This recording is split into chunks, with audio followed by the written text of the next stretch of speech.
Hello, everyone. Welcome back to another episode of Today's Business Leaders. This is the show where I interview entrepreneurs and they get to share their story. We get to hear their lessons, and it's one of my favorite shows that I get to do of the three I have active right now. And today I have a dear friend of mine, Joe Graham, on. He is a sales expert. He's somebody that I've relied on for sales strategy. He helps a lot of folks with that. And he also has a podcast that we'll talk about, which I definitely encourage you to check out. It's called the 150K Podcast. You can find him on Instagram. It's one of the easiest ways to find him there. But I'm really excited with what we're going to dive into today because Joe has an amazing story and is somebody that I just really admire and respect. So we'll dive right into it now.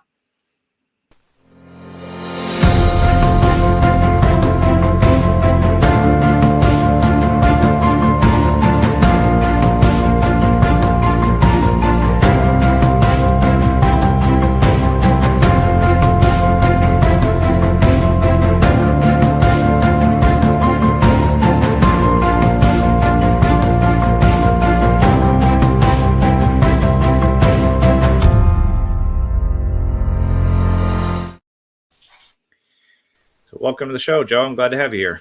Thanks, Gabe. Super excited to be here. Yeah, definitely just super happy to be here. I was looking at some of the guests and wow, there's been some pretty heavy hitters you've had on your show, my friend. Yeah, thank you. It's been fun. As you know, running a podcast, I think it's one of the best ways to connect with people. Most people I have on my show, I have never met in person before. But you're a little bit different. And so a big shout out to George Bryant, who connected us at one of his events. I think we're coming up on 2 years knowing each other, Joe. Is that right? Or is it? Yeah. I don't know. So Yeah, it's been 2 years because I've been in my business for, 2 years now. Yeah, yeah, that's crazy. that is crazy. It's amazing how time flies. And I'm really grateful that you're here because I think you have a lot to offer. And one of the things I just admire about you is just how you show up. Your heart of service and your intentions always come through clearly. And you're one of the people that is really proactive in your relationships. Something I really admire about you. You're always checking in on me, and we always have good conversations. And so I'm excited to share your story today. And so I want to start out like I always do and ask you, when did you first realize that you were an entrepreneur? Um, I kind of knew when I was little because I was always the kid that was selling the candy bars, doing the stuff, connecting with people. I had tendencies of being a connector when I first was young, and then I fell into sales when I was around 28 to 30, and that's when I started to be like, well, maybe I could do more than just go and work a regular job and do the normal regular thing. And I kind of use sales as an entrepreneur light, so I could get that expression out without having the overhead that a lot of entrepreneurs, going 100% and all in on yourself, had. And then I did that for about 16 years, and then I got into starting my own business and podcast about, well, like we said, about 2 years ago. Yeah, that's awesome. I think I always tell people, like, without a sale, there is no business. And so it's definitely a really important part of the entrepreneurial journey. And I know you've been in sales for years now. What what led you to pull the trigger on like actually opening your own business? Because you obviously have mastered the art of sales, and I know you continually invest in that as all great salespeople do. But what became like the defining moment where you're like, I know I can sell, which is a huge part of entrepreneurship. It's not the only piece by any means, but it's a big piece of it. What was the kind of that trigger point where you're like, I'm going to do something different. I'm going to take the step and stop, not just selling candy bars, but actually make a business. So Yeah. Well, and it was one of those things where I was doing sales and I was being successful and I was repeating patterns where I was making 150, then I made 200, and I kept doing all the things. I took the wife to Hawaii twice. We went to Disney. I'm like, man, I wish someone would have helped me when I was the guy that wasn't there. So I started the podcast and I started just helping people because I was like, if I can get people to what I call step one. So if you make $150,000 a year, you're in the top 10% of the income earners in the world. And I call it step one because you're not at Lambo level. You're not going to really go out and buy a Lambo or do all these crazy things you see people do. But you can go and do fun things. You can build a life you love and not have the pressures of bills or anything like that. So that was kind of where the heart of training people to do sales came from, where the podcast came from. And then it's just been a trial and error for the past 2 years since then, just saying, okay, well, what works? Because like you said, it's not just going in and selling people, because now I have to actually fulfill on what I'm selling them. Like, crap, I don't just, who do I hand this off to? Because it's just me. I can't just hand it off. So it's been an interesting experience, and going through and getting, like George talks about, the customer journey and all, and making sure I take care of people. But yeah. Yeah, no, it's you're definitely right. It's sales I love and is the fun part, and I will probably always be in that at some level. Even though with some of your help and some of the things we're putting in place, where I'm moving out of being the primary salesperson here. But after that, yeah, it's delivery, and there's in my mind, delivery is a part of your marketing and reselling people, and obviously building the brand and getting good referrals. And you're definitely not alone as far as realizing, oh, now that I sold this, I have to deliver. That's how we all are when we start. And there's plenty of things over the years, and a lot of this years past, where I've sold and like, I don't know how I'm going to do that, but I'm going to figure out how to deliver that now. So I completely understand how that goes. I like what you talked about there with like step one, get to 150,000 in sales, because that's, like you said, you're not Lambo money or FU money by any means yet, but you're definitely you're on your way there. What are some of the kind of key principles and steps that you've been taking clients through, that you've identified as patterns of success with yourself and other people you've worked around? What's some of that process that you take people through that's important to understand if you're trying to really perfect master sales and really grow in that area? Sure. First, figure out what your customer actually needs, not what you want to sell them. That's something that I find a lot of people do. They get this great product that they think people want, but they don't get any sales on it because they've never tested it out and said, hey, Gabe, do you actually need this, or is this just something I think is cool? So first you have to find out what their problem is. Second is just getting a customer journey for sales to get them to open up so that you're able to help them solve that problem. It's actually really simple in my mind now, but in the beginning it wasn't. It's just actually listening more than talking, finding your ideal client, and giving them answers to questions they have. I know that sounds crazy simple, but when you break sales down, that's what sales is. It's not the Wolf of Wall Street, I'm going to make you do what I want you to do, or the Grant Cardone pound you in. It's really relationships. It's that age old, I'm going to help you, you're going to pay me because I'm helping you solve a problem. And then I talk to people about like time blocking, setting a schedule so that you're, hitting your ideal clients at the right time, what I call golden hours, that you're, finding the right people to talk to, that you're confident in what you're doing with your systems, with your sales process, with what you're doing. Because every sale has a different pain point, a different thing that people want, because 95% of people will buy because of pain, 5% of people will buy because of pleasure. So really, if you want to get really good at sales, find a pain point. Yeah. Yeah, I like you posted that earlier today, I think, about really identifying what somebody needs. And I think there's plenty of, prospects and customers out there that have been really burned through, working with other vendors, working with salespeople that didn't understand really how to serve them. And so sometimes people are a little bit hesitant to share exactly what they need, or they're hesitant to open up. And so I'm curious on that front, like, what are the things that you do that put them at ease, that get them talking? Like, what are some of the questions or steps you take? And obviously, like, what's the mindset behind that too? I get into the world, I get to know them, and I find out what their time frame is. So first and foremost, I need to know, when does Gabe need this problem solved? So if you need a problem solved in 6 months, I have time to dig into your world, get you comfortable with me, talk, interact, find out stuff about you slowly. If it's someone that, like, say you're just starting to know them, you don't know them as well, like we have a relationship, it's just asking them open-ended questions without making them feel like you're selling them. So I would ask you about, what's going on with your business here? What is the biggest problem with your sales process? Are you dealing with, what are the things that you run into the most when you're talking to a client or a customer? And we just start talking about that, because if you get people talking about themselves, they will tell you a lot. And a lot of times people don't trust you because they've been burnt, like you said. So if you just bring it and you make it about them and you don't try to push your product, they open up, because now they feel seen, they feel heard, and they know that you are not, they may think you're going to try and sell them, but they know that you're not just saying, hey, Gabe, buy my product. Hey, Gabe, this is great, and product dumping and doing all that craziness. It's really more about listening and then just getting that relationship started, finding their time frame. So if you have a 3-month time frame to close this person, great. There's some customers that I've worked with for 2 to 3 years before they've signed. but it was a big deal. It was like, $300,000 for the company I'm working for. So I can work 3 years on that. It makes sense.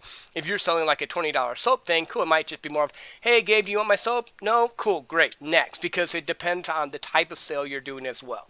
If you're doing coaching and client facing type of stuff, like you do, it's different than if you're doing like a product based sale. So there's little tips and tools you can do with it. But really, again, it goes back to getting them to open up or say, hey, yeah, I want your product. Yeah, no, that's definitely wise because it's easy to be in that position, like you said, where we just product dump on somebody and say, like, oh, here's all the things we can do. And I've definitely done that the wrong way before, where I've overwhelmed people and not been approaching the conversation right, and not even understanding what they need, just saying, oh, here's the options, and that definitely can cause issues. One of the things you said around like the timeline that you have, like on a bigger deal like that, I think is really important to point out, because I always assume, I'm curious what your thoughts are on this, but I always assume that I basically have a similar kind of rule of thumb in my head about like 5% of people are in pain at the level that they're by now. 15% of people are having some discomfort and going to buy soon, whatever that means. It's a contextual, yep. But then 80% of people, someday in the future. But I've always taken that long view too, where it's like, if you haven't said no to me, I'll keep following up with you indefinitely. And there's plenty of big 6-figure deals that I've closed, and it's taken me like 22 months for the last one I did. And so what advice would you have for people when they don't get a no? They've had enough of a conversation, they've done enough discovery, they've dug in enough to know that they do have the right, solution to give them, but it just keeps feeling like it's stalling out. Like, and you talked a little bit about the follow-up, but like, what's the mindset, and then what are the steps that you typically take, and maybe even use that deal as an example, or whatever it might, whatever comes to mind there. Yeah, it's like a dance. It's a relationship, so every partner's different. Every partner's moves are different. So you have to get into the psychology of how does this person respond? What are their buying signals? And is it a no now or a no for never? So you have to figure out, okay, are they really saying no, they're just not ready, it's something to do with them? Or are they saying no, I just don't like your product or service? So once you figure that out, then it's just finding time frames and ways to get them to open up. And it's not always doing the sale. Sometimes it might just be, hey, Gabe, you know what? I just hadn't talked to you in a little bit. Just want to say hello. I do this with a lot of people. I will go on walks and randomly, I haven't talked to this person in a while. I don't bring up the sales. I don't bring up anything I'm doing. Like, hey, I just wanted to get back in your world, see how you were doing, because I want them to still remember me, so that when they're ready to buy, they're going to say, oh, Joe's been talking to me for a while. So, like, if you've been in a sales role for more than 2 years, you're an expert, because most salespeople leave within a 2-year time frame. So I've gotten deals I've been in the one role I'm in right now for 5 years, and I get people calling me back saying, dude, you just outlasted everybody. Like, you must be doing something right. I go, yeah, I just keep showing up, and it's that people need to get comfortable with you, like you said. They need to be ready to make the move, and sometimes they just need time to warm up to the point of being ready to buy. Maybe you caught them where they love the idea, but they're not ready to implement it yet. Or maybe you caught them at the beginning of their journey where they want to maybe do self-improvement with themselves, but they're not willing to invest $2,000 or $5,000 or $8,000 right now. But the other thing you can do is have what I call lower tier offers that maybe bring them into your world. You might even have like, hey, I'm going to give you a free 30-minute session. Let's just dive in and see if I can help you. If after that it's not cool, maybe you want to hire me on. Or you might do like a master class. You might do a course or a booklet or something that they can come in and dip their toe. And I'm thinking, with talking to you here online, there's a lot of coaches, entrepreneurs that maybe are in that space. That would be something they would do. It's kind of like doing freebies with a product. They give you a little sample of the soap so that you try it out. And if you like it, you're going to go buy the rest of the soap. Same thing with this. I'm going to give you a little bit sample of my training. If you try it and do it, you're going to like it. And I'm going to get you going into it enough that I'm going to bring you into my world, that I'm going to help you. And I'm not going to just do it. But here's a caveat. I want to make sure I say this caveat right. When I give a free 30-minute sessions, I give my all. My wife has even said to me before, why are you giving so much? Because they are going to come back to me, because if I'm giving this much when they're not paying me, what are they going to do when they are paying me? And I've had to actually come back to where customers that, like, they did one session with me, then 6 months later they do another session with me, and then, now they're going to do my 6-week course. Why? Because I was giving first, and people know when you're genuine and when you're real. So make sure when you're giving them something that's not a cookie cutter rah, they can go Google this in 3 seconds. Yeah. I think that's such an important point because there's no lack of information out there right now. Like there's no lack of free, low quality information. I was watching a training earlier today with Rich Sheffrin, and he had Tom Poland on, who sells through webinars, and they were both talking about how, you can't put a crappy lead magnet out there and expect anybody's going to trust you after that, and so it's easy to fall into that, like, marketing or the little taste that we do and should give people and not give it our all, and then you end up just ruining the relationship, because if it's not valuable, if it's not something that they can really take action steps from or get results from, then yeah, you wasted your time and their time. And I don't know where that comes from, that scarcity mindset, because I definitely have had that in the past. I've walked people through that, but it's easy to think, well, I don't want to give everything because then why would they buy from me? But what you just said is really key, because if you give it all, then they're like, man, I got this in a free session or in a small, step in the process. What would it be like to work with you all the way? So that's definitely a great point that I want to call out. I'm curious on another front, because I'm sure you have experience here. I tend to fall into like over customizing what I sell, and it's good and bad, because in my role, as CEO, I do have the latitude to make adjustments to what I sell, but then that kind of screws up delivery. Or can screw up delivery. And over the years, I've worked hard at like staying in a standard process and selling the same thing. But I felt like, probably incorrectly, because I want to ask you this, I felt like if I'm not customizing things, then I risk losing the sale. So I'm curious if you have a process where you're able to customize how you sell, or customize that, that process and that sales process without screwing up delivery, because I know you have way more experience selling more standardized stuff that you can't just make it up as you go along, which I've done on occasion. I don't do that anymore, but. We all have. When I've worked for businesses before, they have a standard process. I have to sell within their boundaries. When I'm doing it myself, I still deal with that. Because like I love to customize and I like sales. So like when I come to someone's world, I don't give them a cookie cutter, here's what you do for sales. I go in and I find, what are your pain points you're dealing with? What issues are you having? What do you need fixed? And then I customize a plan for them. But you're right, you can't get too detailed, because you're going to get caught up in the minutia, and you need to be able to fulfill what they need. So keep it simple. Make sure you answer their questions, solve their problem the simplest way possible. Because if you make it too complicated, they're going to be frustrated, you're going to be frustrated, and it might look really cool on your PowerPoint or whatever you're doing, but it's not going to get them the results. I have found that less is more.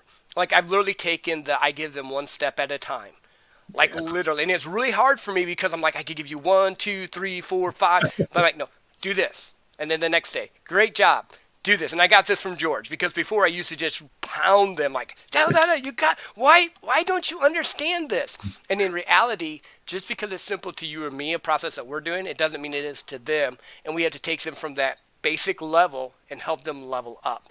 So yeah, I do over customize some, but I'm learning to slowly give them digestible pieces and then be adaptable to the person I'm dealing with. So if they're more technical, great, I can go a little more technical. If they're more, non-technical, free-flowing, artsy, cool, I'm going to give you a certain way to do it and just set it around them.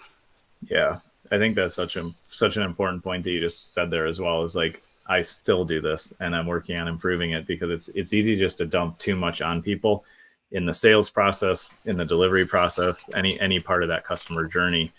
And when we do that, it's because it's easy to us. We've done it hundreds, maybe thousands or more times. And so it feels simple, but it's when I catch myself doing that, I know that I'm not really putting myself in the customer's shoes and not really understanding what it would be like from their side. And that's a great point. And definitely, I think it takes practice and discipline to implement that. But when we do that, we can definitely guide people a lot more successfully. And keeping it simple, like you said, is just so important. And it's simple is the way to go. It's not easy to simplify, though. At least in my experience, it takes a lot a lot of repetitions and a lot of thought process and a lot of testing to see what actually works there. It does, but we're the secret sauce. That's the other thing that we didn't mention, but I thought of. We are the people. The way we teach, the way we show stuff, the way we demonstrate stuff, the way we create things is a secret sauce to help people, and we're going to draw our clients to that. So it doesn't have to be something super sexy, crazy. It just has to be authentic, real, and simple, so that they can follow it and be successful. Yeah, no, that's definitely true. And the other thing I want to touch on, because this is an area where I've probably not developed myself a lot. I'm aware of it. We do some of it, but once you sell somebody, like you sold that, I think you said it was a $300,000 deal, or you sell your coaching, and then somebody completes that or delivery happens. How do you recommend people like build a follow-up process to resell the customer into more? Because clearly, if you delivered well and they had a good experience, then there's no reason they shouldn't be open to the next step or the next sale. What's your mindset and process of once somebody closes and delivery has happened or is happening? How do you view that of like, I'm not going to lose that relationship. I'm going to stay in touch. I'm going to manage that and make sure that I keep providing value, and obviously that will give you value out of the relationship ultimately. Yeah, I set it up when I sell them. So once they're sold, once they say, yes, I want to do this, like in my sales role, I'll send them a welcome email, and it will say, welcome to blah, blah, blah family, the company. I want them to feel like they're part of the family. You can hear my pug barking. Sorry, it's that Oh, day. no, you're He's just having fun. And then I just stick with them and say, hey, you know what? For this project, Tim is going to be handling it, but you can still talk with me, reach out to me. I'll probably reach out in a couple weeks just to see where you're at, because with that system, it takes 3 to 6 months to get it installed. With my sales coaching, it's easier because once it goes in, you get to work with me. So I'm like, cool. So the next day after you signed up and all, I'll do like a quick thank you email that day, and then the next day I'll come in and I'll say, hey, cool, I'm looking forward to our call. Make sure you have a pen, pencil, something, and I just start setting the agenda up. Once I've walked them through it, I'll ask them about, hey, do you have anyone else that you know that might need to do it? And by the way, I'll probably just reach out in a couple weeks just to make sure you're still doing good, because even though our sessions are done, my door's always open. And then I just put it on like a little calendar reminder for me. If I have a key client I want to talk to or someone that I've, sold, I put them on my Outlook calendar, and it will pop up their name. Or I will go through, I am notorious for this because I go on a lot of walks. You see this. I'll Yep. literally go through my Rolodex thing on the messenger and be like, I haven't talked to Gabe in a little bit. I haven't talked to Tim. And like, I'll literally just send them a voice message, say, hey, just thinking of you. And it might be we talked 2 weeks ago. It might be we hadn't talked in 6 months. And I just try to make a habit of touching 5 to 10 people a day. And what happens is it builds a relationship, and people love that you think about them. Like, I have gotten really, really cool people like yourself and other people on my show just by doing that, just by talking, because I'm not trying to. Well, here's a caveat. When I'm reaching out, I'm just trying to be their friend and get to know them better and say thank you first for being my customer, but just staying in their world and in their mind, because they're going to know people that need help too. And then who are they going to refer? Are they going to refer the guy that's just blasting them once in a while with an email, or someone that's been in a relationship with them? You're always going to refer someone that you trust that's helped you. So it's always a simple thing, Gabe. Like, it is the simple thing that, like, I do it so naturally now. It doesn't even click in my head that this is like a process that someone could do and win. It's just like I just do it. And so yeah, now you made me think about. I'm like, crap, that's actually a good thing. I should teach that because it's what I do. Yeah, I'm glad you pointed it out because it leads me to something else that I notice about myself, and I'm curious if you've experienced this or if you've seen it with other folks that you've coached. I notice that probably do my best follow up and when I'm in the car or when I'm out walking. And I just noticed that really in this conversation here, I was like, oh, it's way easier for me for some reason. Have you ever like dug into that or thought about why you think that's a good time for you to do it on your walks? Because I'm curious what your perspective is on that. I'm wondering if it's just the habit you created or if there was some kind of driver or motivation where that originally started. I know you've been doing it for probably a long time now, so maybe you remember or not, but I'm curious around that. Less distraction. So when I'm at the house, I'm dad, I'm doing stuff. When I'm at the office, I got people asking me questions all the time. But when I actually can go out and just walk, I start to kind of relax, and you have that relationship with yourself, which is another secret that you need to do if you're an entrepreneur. We'll throw that one out there.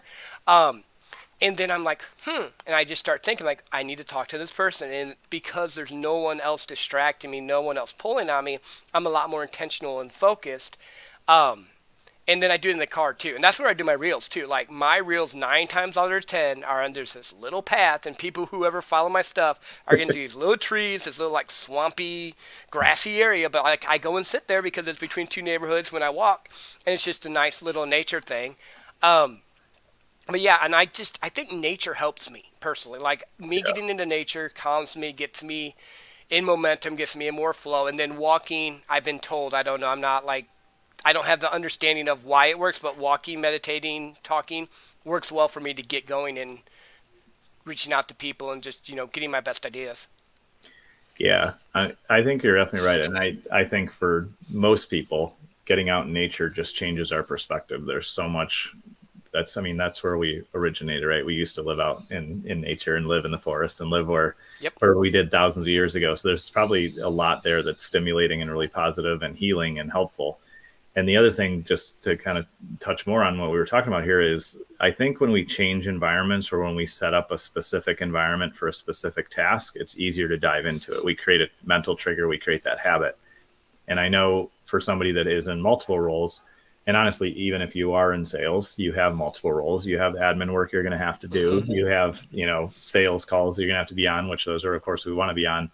But especially for entrepreneurs that are, handling sales and delivery and everything like that, if you have a way where you can create a physical specific space to do your prospecting, to do your nurture, whatever it might be, the part that you're the most stuck on, I think that that can be really valuable, because if you actually change states, you actually move to a new environment, maybe when you prospect, you work at your standing desk, or maybe when you go outside or whatever it is, it can trigger that behavior and it gets you into momentum for sure.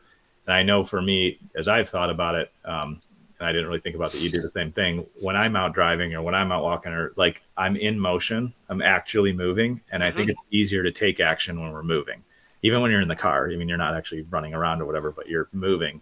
So I think there's definitely a psychological dynamic there, because the consistency over time, like we've been talked about, that's obviously just a huge foundation in sales. And I even think, when you start out selling in a new niche, or you start out in a new sales role, or you're pushing a new initiative, if you just stick with it, you can beat everybody. Just like you said, you've been in your role for 5 years, and that's what it's allowed you to close, these big deals. And so there's definitely just a stick to itiveness that definitely has to happen. And in my opinion and experience, I don't care who you are or how successful you've been in sales, you're going to have these periods where you feel down, where you feel Mm-hmm. stuck, where you don't want to do what you should do. And uh, when you've encountered those seasons, Joe, or when you've been coaching people through that kind of thing, what are the kind of things that you share with them to help them get back on track? Or how do you pull somebody out of burnout? How do you pull yourself out of burnout or discouragement or depression or whatever? Like all those things, sales is such an emotional job, or it can be. I'm curious what your thoughts are there. Yeah. It's kind of what we talked about a little bit earlier, and I've gotten a lot better at, because I used to be the roller coaster. I'd be like, I'm super high, I love this, and I hate this. Why am I doing this? Oh my God, I'm going to die. Oh, this is amazing. Like it was one of those crazy things. But I've learned to have a relationship with myself. I've learned to actually go and spend time with myself. Like, and I know I bring up George a lot, but like I've learned a crap ton Yeah. from him. I did it today. I went and sat on a bench for 11 minutes and just stared at nature. Didn't have any agenda, didn't have my phone, didn't do any of that, because it helped me get back to a place of centering for me. Yeah. Now, depending on the person I'm coaching and talking to, maybe they're not built that same way. I think it's good for everyone, but maybe they need someone to come along and say, "Hey, you know what, Gabe? You can do this. You are an amazing person." Sometimes you need to have a friend that will build you up when you're in that low, because sometimes you just need someone to pull you up. Sometimes it's getting into groups, masterminds, people that are like you. Like me going to the event, I didn't realize how important it is for me to be able to keep going was going to events and getting around people like me that thought like me that weren't like, dude, why are you? You're making a buttload of money doing sales. Why do you have a podcast?